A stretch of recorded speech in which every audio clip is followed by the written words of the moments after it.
Hello world, my name is Ihor and today I'd like to talk about the Octatrack and specifically about the Octatrack in the context of this little Dawless setup for techno.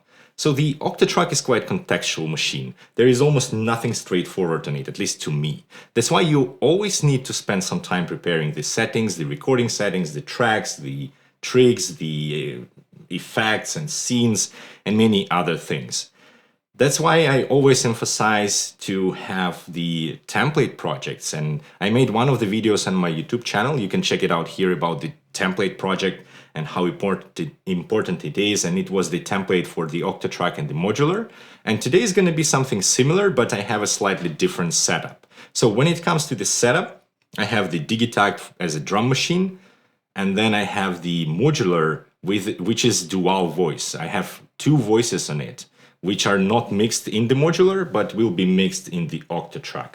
So in this video, I'm going to walk you guys through all the settings which I'm going to do on the Octatrack.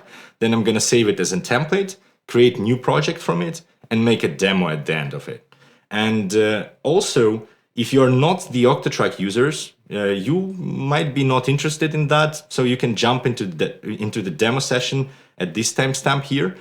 But if you are, I hope this video is going to be something useful for you and you're going to learn a couple of new tricks.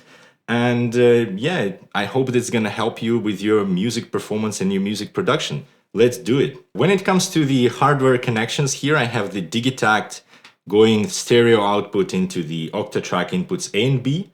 I have the Dixie from Modular going into the left output and into the input C of the Octatrack. And then I have Basimilus Iteritas alter going into the right output of the Modular and going to the input D of the Octatrack.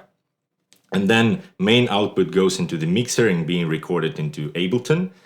And then I have MIDI coming from the Digitakt as a main clock into the Octatrack, and MIDI out from the Octatrack goes into the Modular. And MIDI out is important here because I'd like to play Modular from MIDI, basically chromatically from one of the tracks on the Octatrack. So yeah, that's pretty much it when it comes to the connections. Few things about the Digitakt. So if I go into the MIDI config and channels, I disabled all the channels so that it doesn't send any MIDI into the Octatrack and does not trigger the trigs here. And another cool thing which I always do is audio routing, and I exclude the kick drum from being sent into the effects so that I can then use the track and send everything into reverb, but it's gonna avoid the kick, and the kick is not gonna be affected by the effects.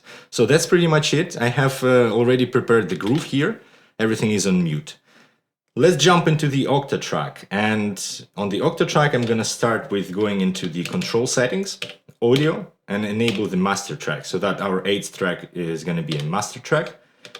And then into the memory, I always enable 24-bit to have a better quality, and dynamic recorders so that I can record even more audio than 16 seconds, for example.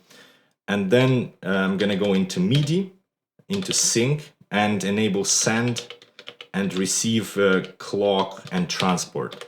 So basically it's gonna pass the MIDI clock and transport from the Digitakt into the Modular or whatever gear you have at this end. That's, I think, pretty much it when it comes to MIDI and the settings. Yes, and the next thing I'm gonna go into the pattern settings by clicking function pattern and switching the scale mode per track so that I can now use this scale per track and have different amount of trigs on different tracks. That's I always do. And the only setting here I change is the master length, so to be the 4 bars. And then another thing which I do here on pages setup, I always go to master track and I enable 4 pages for the master track. And the reason is that sometimes, or a lot of times, when I play the Octatrack or music, my brain will reset at some random position, and then it's not gonna be like on the bar and something like that. But in that particular situation, what's gonna happen is that I can switch to master and see where at which bar I am, and that's gonna help me at least with keeping the music in the right order, basically. So yeah, that's it when it comes to the page settings.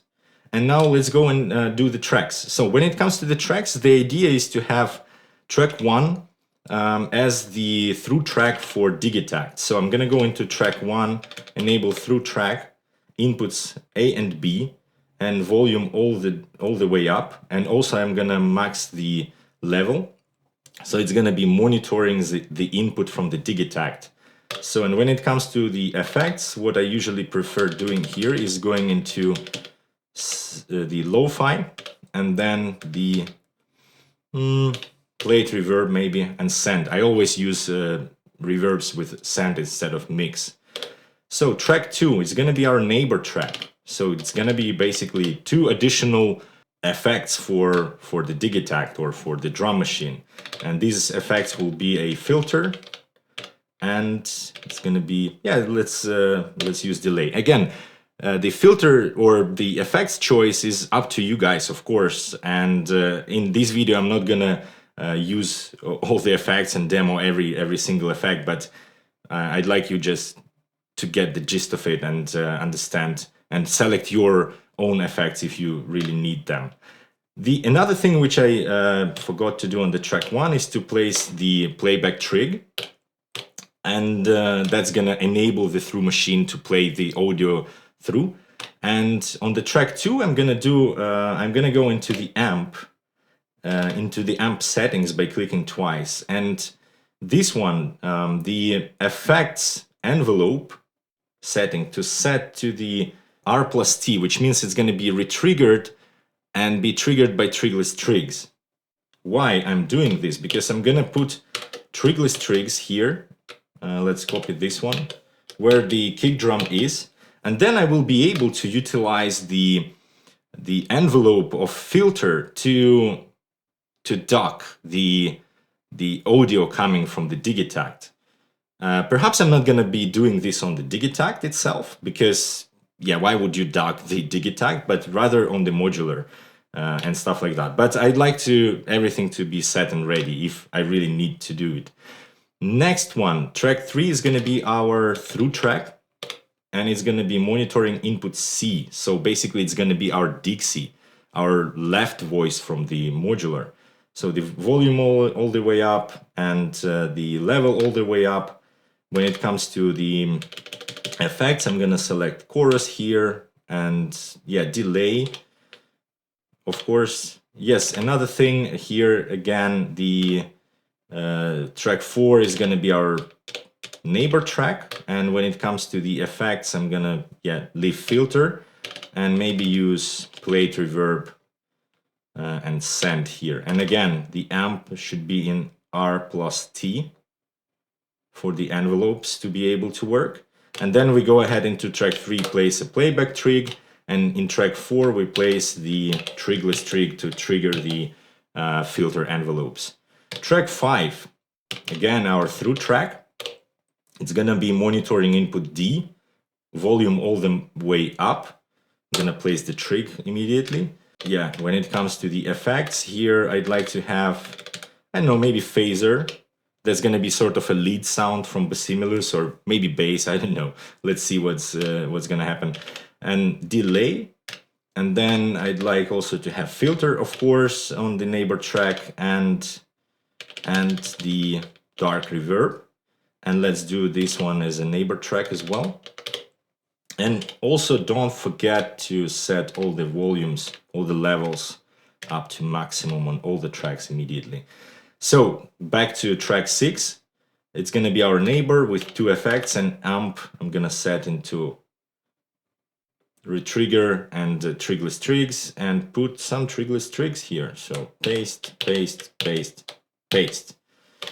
So when it comes to the 7th track, it's going to be our resampling track. So basically the idea is to have the track where I can resample the master track and fade into that track and keep it in, keep it playing the recorded version.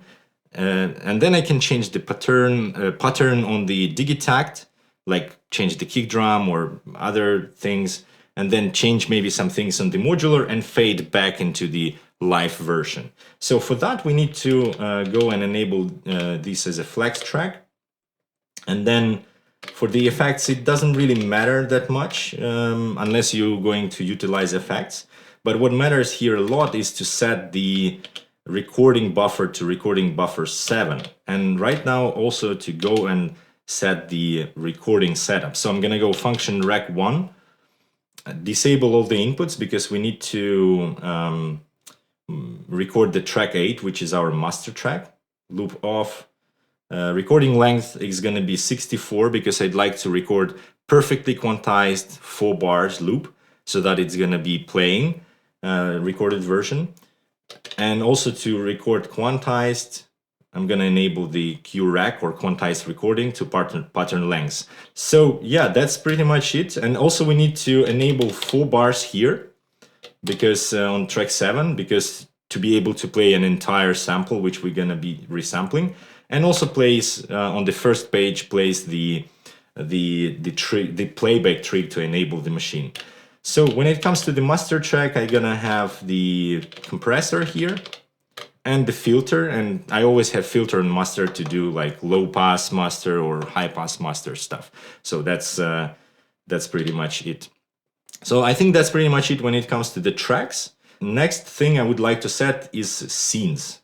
Basically, I'm gonna just put a few scenes, which just to have a sake of demo, and then configuring your own scenes per project. That's, I think, quite important because you can have different effects and then different scenes, of course. So I'm gonna go scene 13. It's gonna be my master high pass scene. So basically, by holding scene, I can set some parameters on the filter page, and then I'm gonna go into scene 14 and do the low pass scene. And that's kind of 2 scenes I use the most. And then scene 16 is gonna be our resampling scene, or the scene with resampled version playing. And that's quite tricky to set it up because what you actually need to do, you need to go into the track 7 and say that all volume will be on the max on the track 7, while all other tracks will be muted or minimal volume. But that's not enough. So when we switch here, that's gonna play back. That's gonna mute all the tracks but 7 and play the 7th back. But when we go back into any other scene, we still will have our track 7 playing, which we don't really need. So in that situation, we need to go to every single scene, and which is not scene 16, and put track 7 into the minimum. Basically, we have these 2 scenes and the first scene, which is like default scene for me. So that means that in any of these 3 scenes, the track 7 is not going to be heard. But whenever you switch to scene 16, this is the only place where the track 7 will be played. And another thing which we need to do is to set the MIDI channel, so MIDI track. So I'm going to enable channel 13 because this is what my modular expect. And if I right now go into chromatic mode, you can see that the LEDs are flashing. That means that they receive the information. So yeah, I think that's pretty much it when it comes to the template. So let's save it. And now to go into the demo session, we just need to save to new. So we create a project from this project, which we're gonna call, I don't know, 01, template 01, whatever naming convention you would like. So it's creating a new project. And now the new project is active. So what we achieved right now is that we have this TMPL project, which we can use to create a new project and start jamming in it, start messing with it as much as we want. And then at any moment we can create another project, which is gonna have these kind of default settings and start jamming again without fearing that you're gonna mess your project in a way that you're not going to be able to recover it. So yeah, on this note, I'd like to switch to the demo session and listen to what we have achieved. Let's start with playing back the sequence, and everything is on mute right now, but as we can see that transport is being sent and Octatrack is playing basically, and then the modular also receives the MIDI. And right now if I go ahead and do increase volume of Basimilus, we can hear Basimilus, and that's where we can go and mess with Basimilus settings, like filter out, or maybe do the band pass, and then do the reverb. Again, I'm not gonna do the masterpiece right now, it's just the sake of having a demo.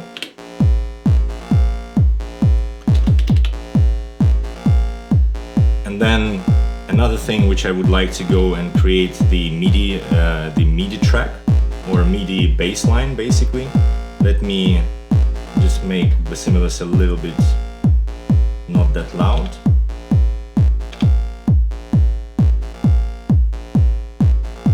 What do we have on Basimilus? Again, we have the phaser.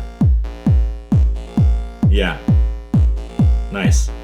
So when it comes to the bassline, I'd like to go and program the MIDI.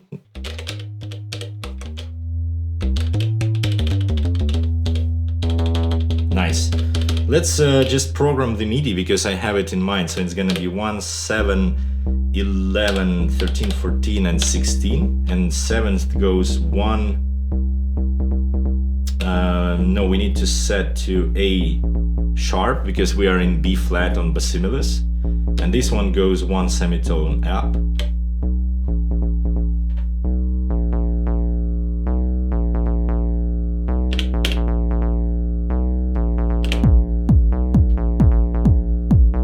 Something like that. Then we can do the pulse width modulation. But anyway, let's bring Basimilus back.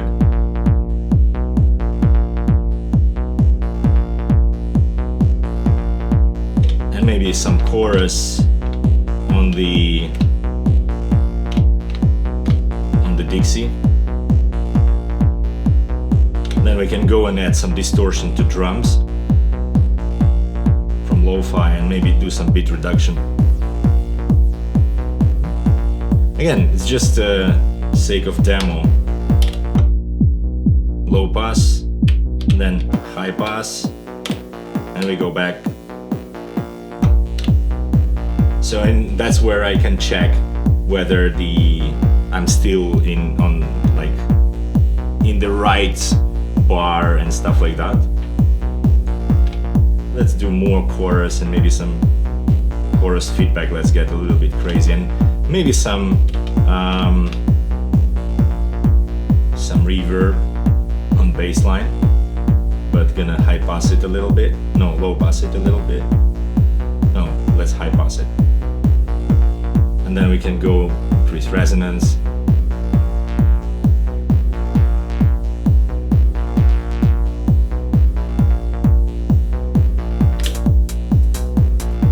Nice. So that's the idea. Like, you have the template and you can just start jamming immediately. How much time did it take for me to start like this situation, right?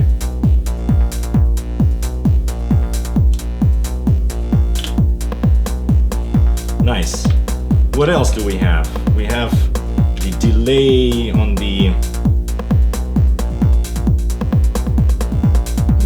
on the drums. We have filter on the drums. We can filter out the drums themselves. For example, we can go, I don't know, scene 9 and say high pass the drums. And then we can also mute the track 7.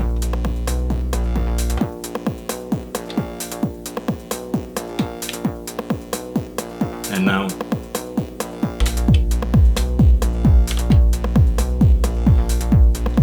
let's say right now we would like to, to record this version. So we're gonna go track 7, wait until the pattern ends or click it pretty much any point, and now it's gonna start recording. So So we've got our recorded version which started playing on the track 7, but we cannot hear it, of course. And now if I go into scene 16, that's not the Digitakt playing anymore, so we can mute all this stuff, go into another pattern. Introduce, I don't know, let's introduce the kick drum, this one, and let's also reload, load a different pattern here on the Basimilus, but keep the bass line the same. Maybe let's change the pulse width. So, recorded version, same bass line. Let's do the trick with the ducking. I'm gonna quickly do a demo of it. So basically, on the neighbor track for bassline, we have these trigless trigs, which are triggering and re-triggering the filter envelopes, and this is why we can use it as the ducking effect. So basically, introducing this depth into the negative field. This is like brought to extreme a little bit. Let's remove the Basimilus and everything else. And then you can play with decay.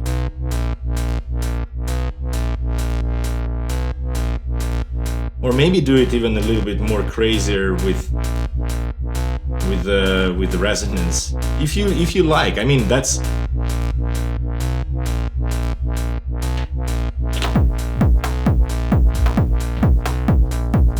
yeah, maybe this is too much, but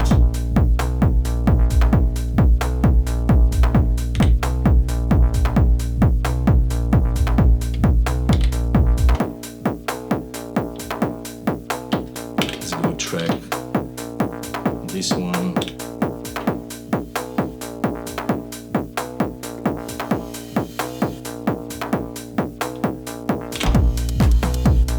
Yeah, I think that's pretty much it for this demo. I hope you liked watching this video, and I hope you found this template something useful for you guys. And yeah, if you like this video, put a like on it. If you did not, put a dislike and let me know how can I improve those videos for you guys. Consider subscribing to my YouTube channel and my Instagram as well, and yeah, to support me. And yeah, we have our old version here still.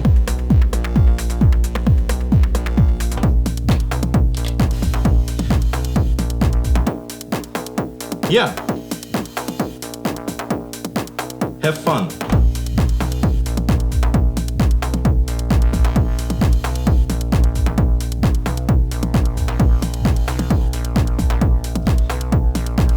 Sometimes this thing is too much, so especially with the resonance.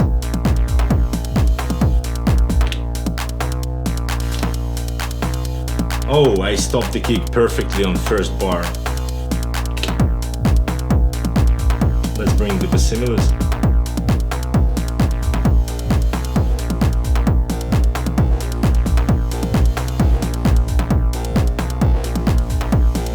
And let's record this version again.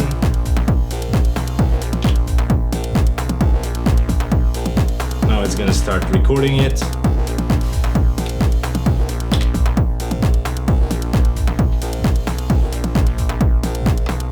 Recorded version. We switch the pattern into another one, and let's play exactly the same thing but with completely different drums. Nice, I like it. Maybe this one is a little bit too much, but you got the idea. Have fun. I appreciate and love you all.